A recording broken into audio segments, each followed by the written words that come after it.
Ang ating kwentuhan napapakinggan kahit saan. Samahan niyo ako sa bawat kwento na pwede natin pag-usapan. At sa bawat kwentuhan, lagi kang kasama. Ako si Gab Humilde Villegas at ito ang Kwentuhang Random, the podcast.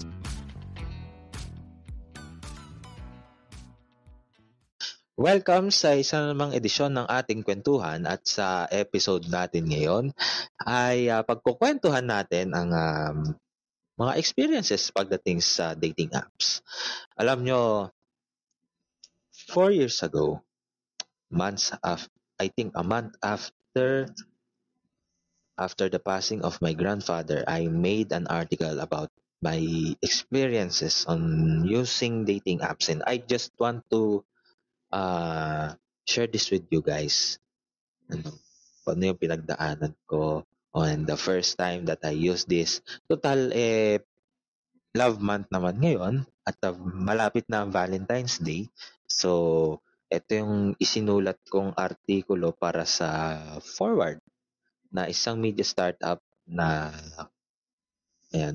shout out kay Ian Rafael Lopez na graduate din ng University of the Philippines, Los Baños, para sa pagkakataon na mailathala ang sulat na ito. And ito na yun. Ito yung nilalaman nung article na sinulat ko. I want to share some story that this generation will surely relate with. Dating apps. Dahil marami sa mga kabataan ngayon, lalo na sa henerasyon natin, ang babad sa social media at internet. Kaya pati rin ang pakikipagligawan ay naging high-tech na rin. Naging instant rin ang ligawan sa internet. Simpleng ASL o age, sex, location lang ay diretsong date na kagad pagkatapos. Nung nasa kolehiyo ako ay doon mas nauso ang mga dating apps gaya ng Omegle, Tinder at marami pang iba. May ilan sa kanila doon nahanap ang mga naging jowa nila, pero kalimitan sa mga nagiging relasyon ay hindi nagtatagal. Kumbaga, parang may 3-month rule. Para kang nag-install ng software sa computer tapos ay free trial. Kapag natapos na ang trial ay 2 lang ang pwede mong maging option. Magbayad para patuloy na magamit ang software o mapipilitan kang i-uninstall ang software dahil wala kang pambayad. Noong nasa kolehiyo rin ako ay hindi ako naniniwala na may forever sa dating apps. Naniniwala kasi ako na darating ang taong nakalaan para sa atin sa hindi natin inaasahang pagkakataon. Ako yung tipo ng taong masyadong nakatuon noon sa pag-aaral at pagiging aktibo sa mga organisasyong kinabibilangan ko noon, kaya wala rin akong oras para makahanap ng magiging kasintahan. Iniisip ko noon ang pangarap ko na makapagtapos ng pag-aaral upang matulungan ang lolo at lola ko sa kanilang gastusin. Noong pagka-graduate ko ng kolehiyo, nang unang beses kong gumamit ng dating app. Dahil noong nasa Makati pa ako, nagtatrabaho ako para sa aking part-time job ay madalas kong makita ang ad ng Bumble. Yan, nabanggit ko na. Sa ilalim ng underpass sa may Paseo de Rojas.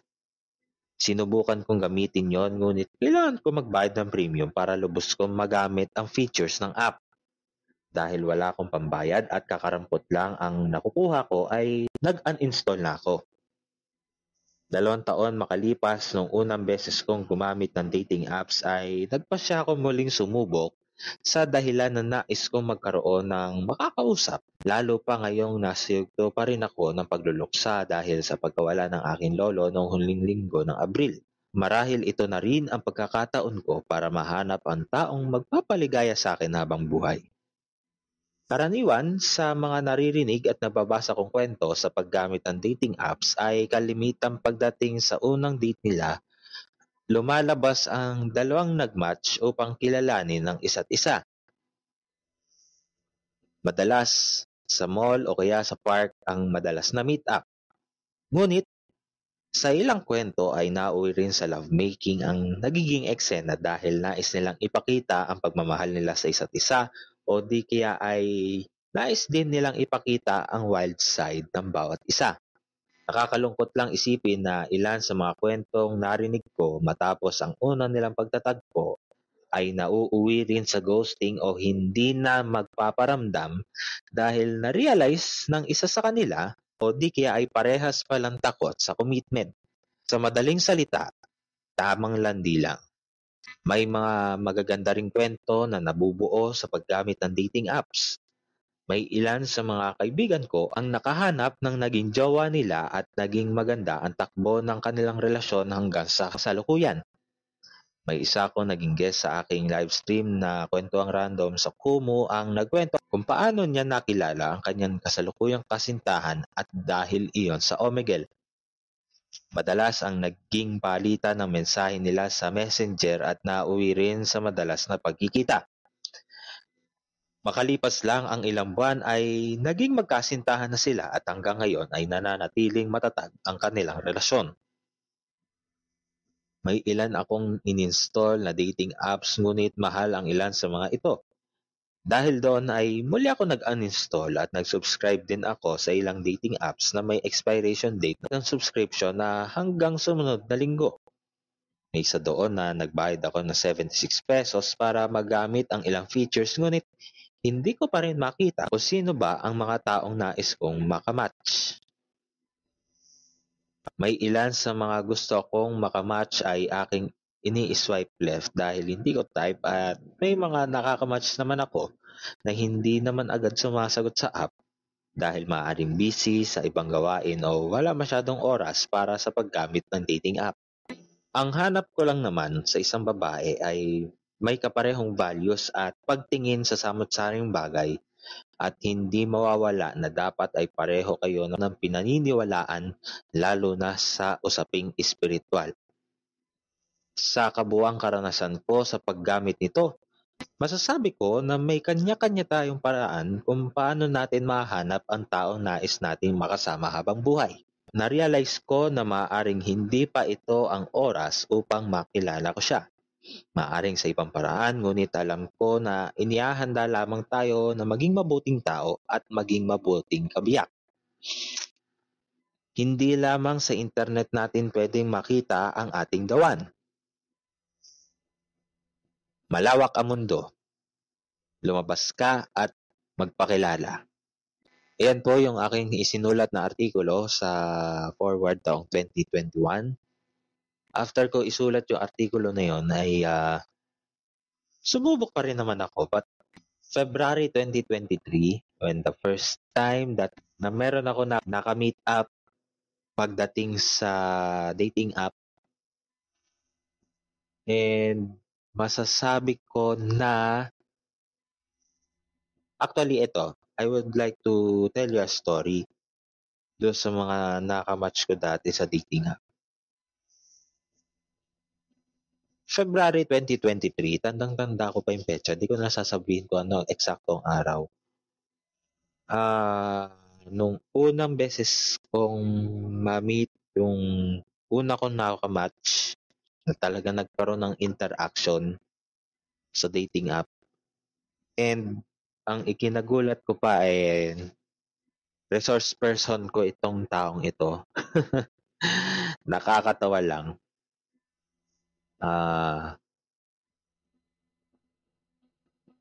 Yung organization ko saan siya nagtatrabaho, isa sa mga kino-cover ko noong panahon ng eleksyon. Hindi ko na lang sasabihin kung saan yon. Merong magandang conversation. The first time na yung unang labas namin with that, kasama yung tao na yon, iniikot namin lahat ng, it was a whole day thing from morning. Nung una, inaya ko magsimba. So, una naming kuwanay sa Manila Cathedral, then next, nag-National Museum na kami. Tapos yung araw na nagkukwentuhan kami sa Jollibee. Ayun, tungkol pa rin sa trabaho. And after that, hindi na siya nasundan. Pero we're still keep in touch. Kapag may mga kailangan na related pa rin sa trabaho, nakaka-receive pa rin naman ako ng mga samot-saring mga advisories, mga press release, no? At for sure in the next ngayong paparating na eleksyon, magiging aktibo silang muli. Marami akong makukuhang press release mula sa kanila about sa magiging galaw ng takbo ng halalang ito. Hanggang doon ko na lang sasabihin ano yung naging kinahinatnan pagkatapos. Pero sige, ikwento natin yung isa pa. Yung pinakauli na nakadate ko sa dating app. It was July 2023 rin nung nakamatch ko ang isang medical student. Ako po, doktor pa. At ang unang meet up namin ay, yan, patawad po, naisingit pa sa gitna ng trabaho. So nung time na yon sa ospital kung saan siya nagtatrabaho, doon ako, doon kami unang nag-meet. But it was a quick 5 to 10 minute meet up kasi naka-duty pa siya, naka-duty rin ako. Actually, nag-CS na lang din ako doon sa community ko saan nakatayo yung ospital. So, nagbantay tayo kung ano yung masasabi ng mga tao pagdating doon sa naging zona ng Pangulo. So, nasundan pa yung mga pagkikita na yon. Yung pangalawa, it was August 25, 2023. Muntik pa siyang hindi sumipot. Kesyo na nakawan daw siya ng telepono habang siya ay nasa jeep. Pero nung araw din na yon ay meron na akong, ayun, may intuitions na kagad na merong something na hindi maganda. Tapos, ayun, naging masaya naman yung naging date na yon. Meron bang kasamang flowers yan eh. May kasama pang flowers. Tapos, nagkuha na lang kami sa Starbucks. Doon na lang kami kumain. After that, nasundan pa ng isa pa. September 1, 2023. Dinala naman niya ako doon sa isang donut shop. Mura yung donuts na binilhan namin. It was actually masarap yung donut na yun. The conversation went well, but after that, wala na. Ghosting na ang nangyari. Ayun, lulubog lilitaw siya. Nakakatawa.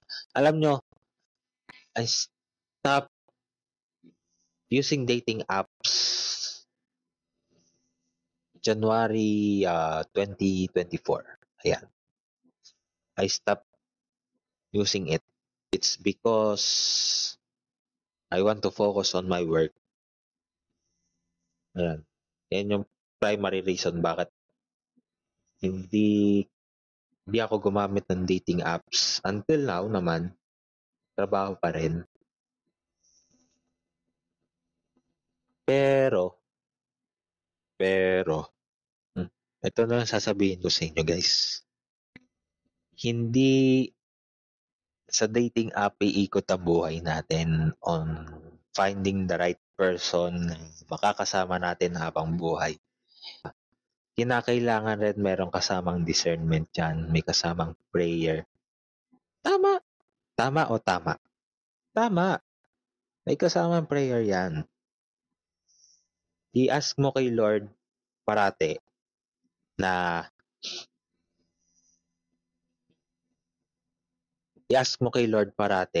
sana i-lead ka niya papunta do sa tamang tao na inilaan sa'yo ng Diyos. Pag-pray mo, if you're looking for the right person, na sana mahanap mo yung tao na mas magpapalalim pa ng faith, ng pananampalataya mo sa Diyos, na maglilid sa'yo, maging mas mabuti kang tao, na yung tao na maglilid din sa'yo na you can love even more the same way that the Lord loves us. Ayan. Ano ba?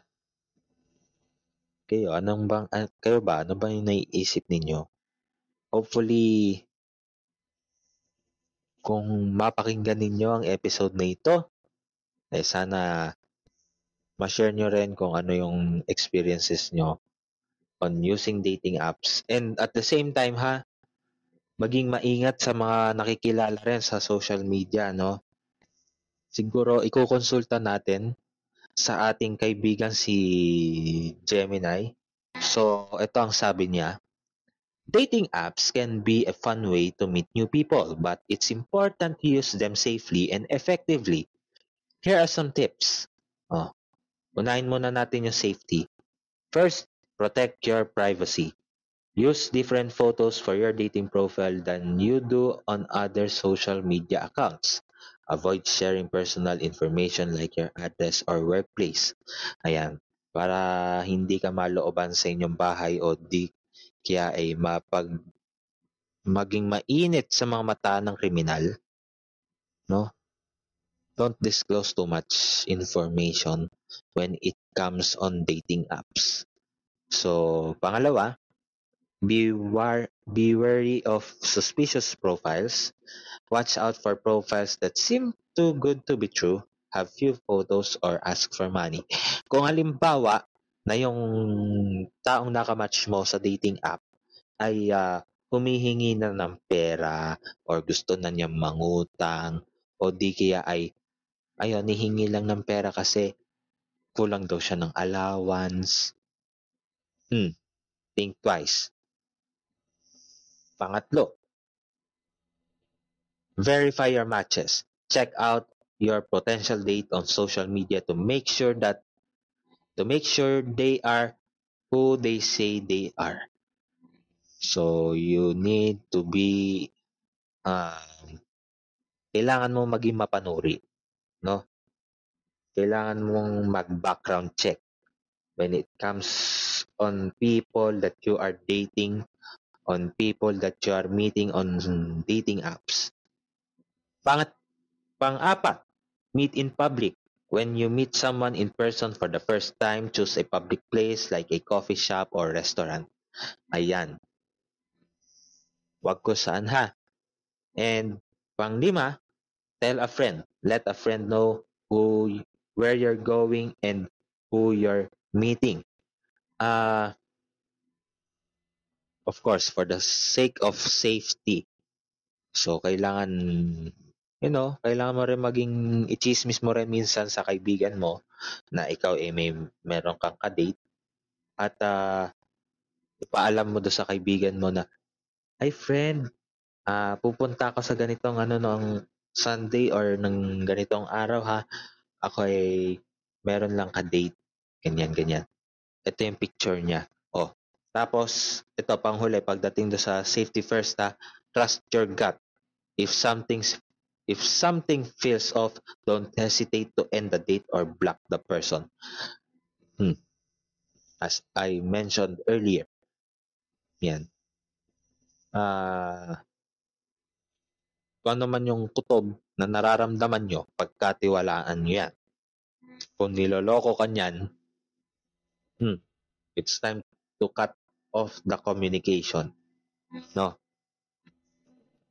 Kung ikaw naman ay magsisimula ka pa lang sa pagbuo ng profile mo, no? Ito naman yung tips para dyan. Choose your photos wisely. Use clear recent photos that show your personality. A smile goes a long way. Please lang naman, kung mag-a-upload ka ng picture or gagawa ka ng profile sa dating app, make sure yung picture mo hindi ka nakapambahay o nakasuot ng boxer shorts So, kakahiya naman. As in yung yung as in suot mo lang ay boxer shorts na ikaw ay nakahubo. Mahiya ka. So, pangalawa, write a compelling bio.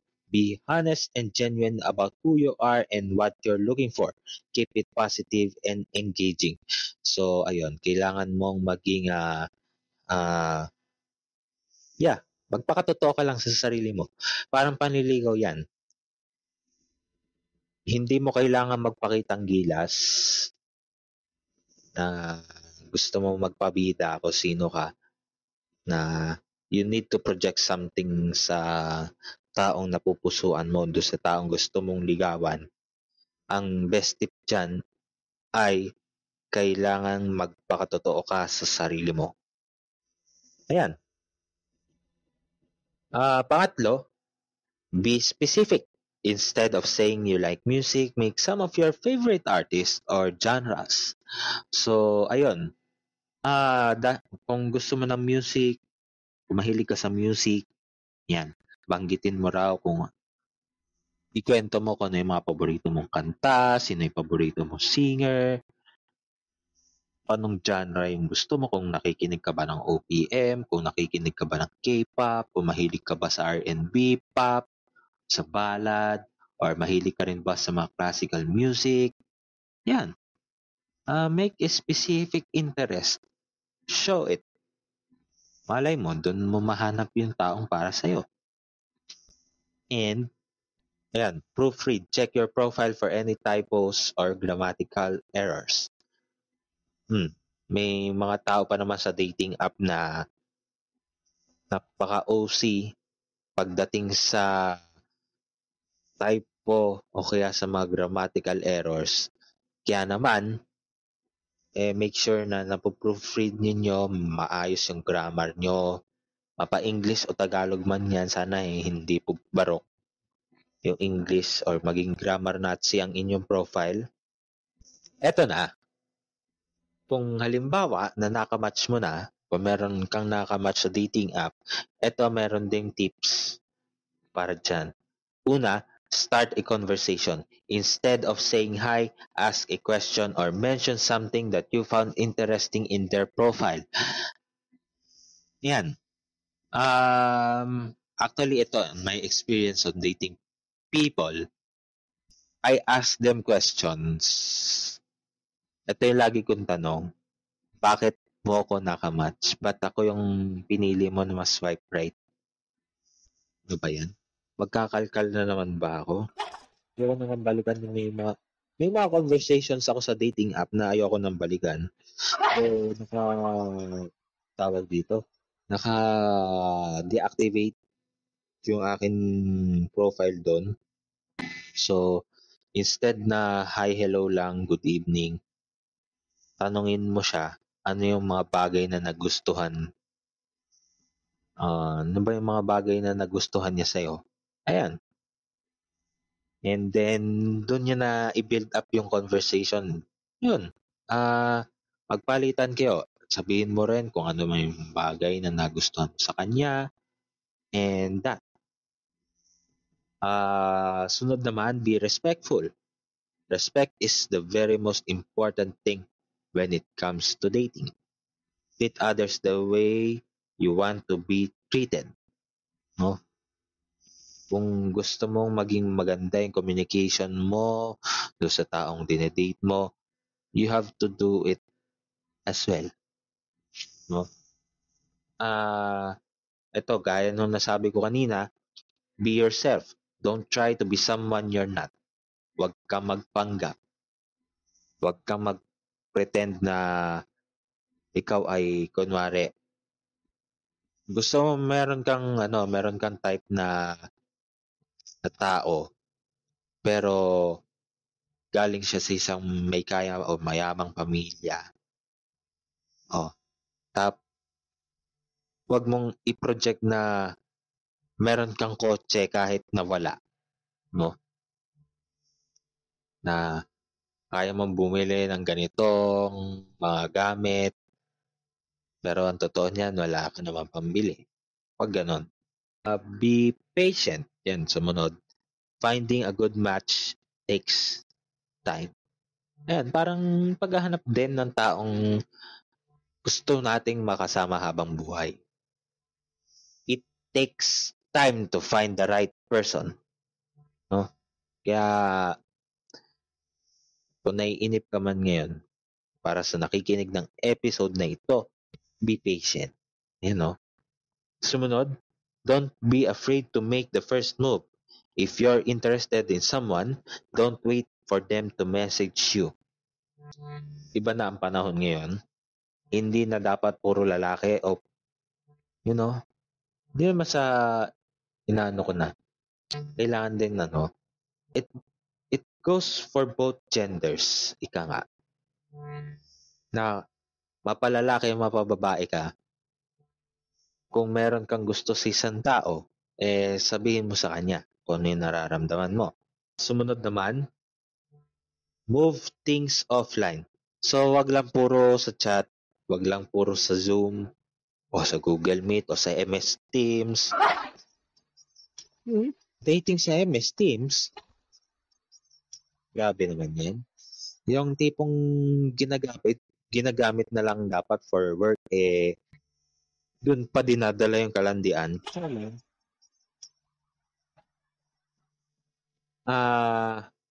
Ayun. Try nyo mag-set ng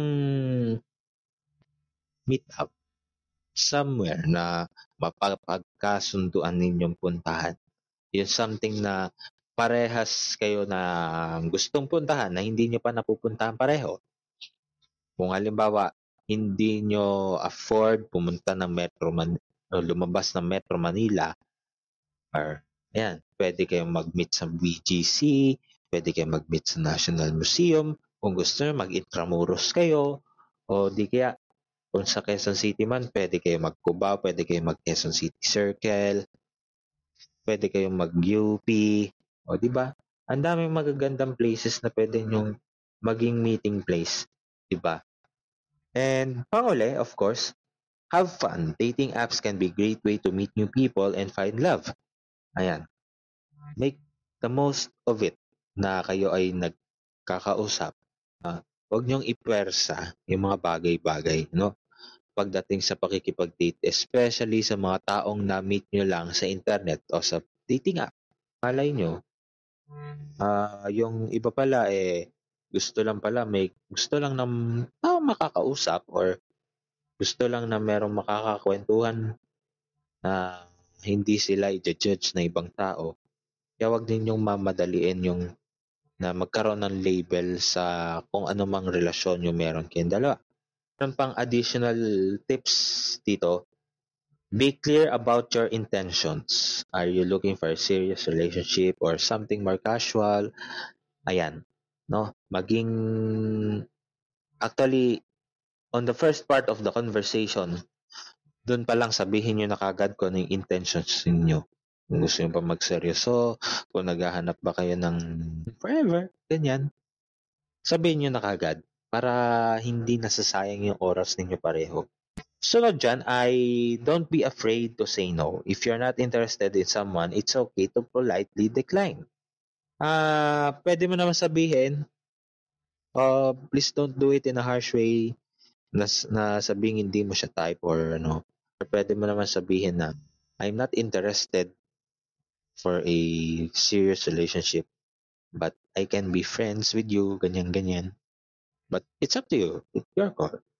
Take breaks. If you're feeling overwhelmed by dating apps, take a break and come back later. Hindi ka pinupwersa na dating app na makahanap ng makakamatch.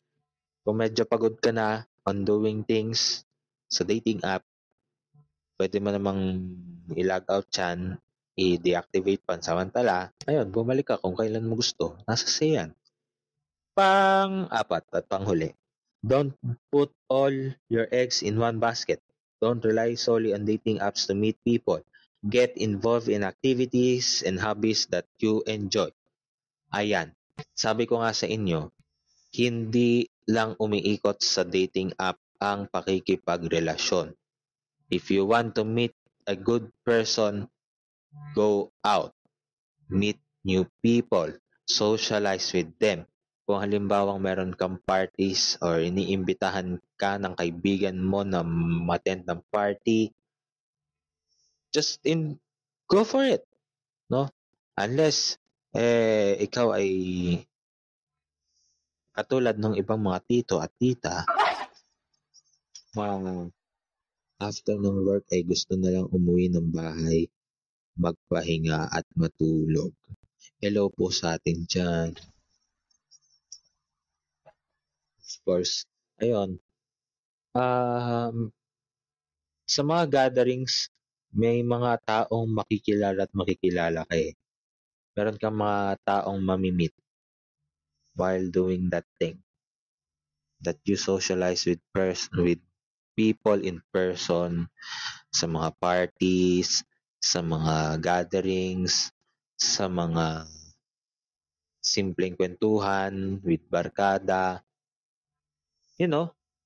Malay mo, in a simple conversation, maaaring doon magsimula ang kwentong matagal mo nang inaabangan. And hopefully, ngayong Valentine's Day, magkaroon ka man ng jowa o wala. Ang importante, yung puso mo, punong-puno ng pagmamahal yan. Huwag mong hayaan na masaid yung love tank na meron ka. Dahil, at the end of the day, magmamahal at magmamahal ka pa rin naman eh. Unang-una, andyan si Lord. Sa Kanya nanggagaling lahat ng pagmamahal na meron tayo. Alam nyo, nagiging dagdag na lamang yung nararamdaman, yung pagmamahal na binibigay sa atin ng mga mahal natin sa buhay, ng mga kaibigan natin, di ba? It makes our love tank overflow.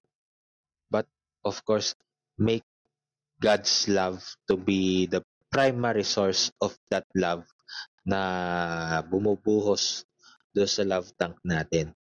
And hayaan natin na mag-overflow yan para makapagmahal din tayo ng ibang tao. And also, maibigay din yung pagmamahal na yon doon sa taong matagal na rin nating pinagdarasal. And with that, dito na natin tinatapos yung ating kwentuhan sa episode na ito. Maraming salamat sa inyong pagtutok and hopefully, maging masaya yung journey ninyo with dating apps. Not only on dating apps, but on dating in general. Have a great journey on dating. At dito nagwawakas ang episode ng ating kwentuhan. Pwede mong balikan ng libre ang mga previous episodes ng Kwentuhang Random the Podcast na available sa Amazon Music, Apple Podcasts, Google Podcasts, Player FM, Pocket Cast, Radio Public, Spotify at Zeno FM. Hanggang sa susunod nating kwentuhan,